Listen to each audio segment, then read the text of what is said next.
বন্ধুরা দেখুন, এটা ওয়েস্ট বেঙ্গলের বৃষ্টি।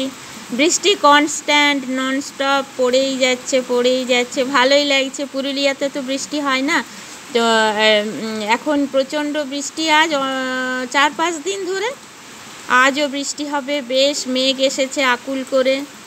সবাই যে বলছিল জঙ্গল কেটে নিচ্ছে বলে বৃষ্টি আসছে না, তা নয়। দেখেছেন কি বৃষ্টি, অবাক বৃষ্টি। প্রকৃতি দেবীর ইচ্ছে হলে সব হয়। ওনার ইচ্ছেতেই গাছের পাতা নড়ে, ওনার ইচ্ছেতেই বৃষ্টি পড়ে। জঙ্গল কেটে নেওয়া, বৃক্ষরোপণ, হ্যাঁ বৃক্ষরোপণ অবশ্যই করতে হয়। আমিও নিজের বাড়িতে অনেক বৃক্ষরোপণ করেছি। আম গাছ, আম্রপালি, পেয়ারা গাছ।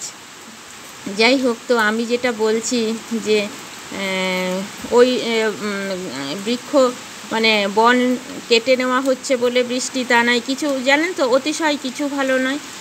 আমার বাড়িতে অতি জঙ্গল হলে আমি কিন্তু পরিষ্কার রাখি।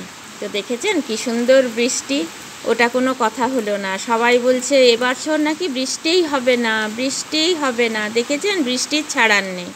কি সুন্দর বৃষ্টি, প্রকৃতি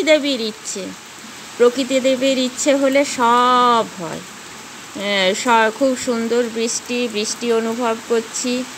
যদিও আজকে খিচুড়ি বানাইনি, আমি খিচুড়ি বানালেই বৃষ্টি থেমে যাবে, তাই আমি এই বৃষ্টিতে খিচুড়ি বানাইনি। আজ 4-5 দিন ধরে বৃষ্টি হচ্ছেই, খিচুড়ি বানাবোও না আমি। বৃষ্টি পড়ুক, ভালোই লাগছে বেশ। বৃষ্টি উপভোগ করতেও জানেন ভীষণ সুন্দর লাগে। এই সুন্দর জল পড়ার আওয়াজ শুনতে পাচ্ছেন, শুনুন। ঝমঝম ঝমঝম ঝমঝম বৃষ্টি, বৃষ্টি ঝেপে। আমি সবসময় বলি বৃষ্টি এসো। দেখেছেন প্রকৃতি দেবীর ইচ্ছেতে আকাশ আকুল করে প্রচণ্ড বৃষ্টি। কি ভালো লাগছে। বৃষ্টি থাকুক আমাদের সাথে। আবার ভিডিও দেবো, দেখবেন। হ্যাঁ, আমার এই বৃষ্টিটা ভীষণ ভালো লাগলো, তাই আপনাদেরকে দেখালাম।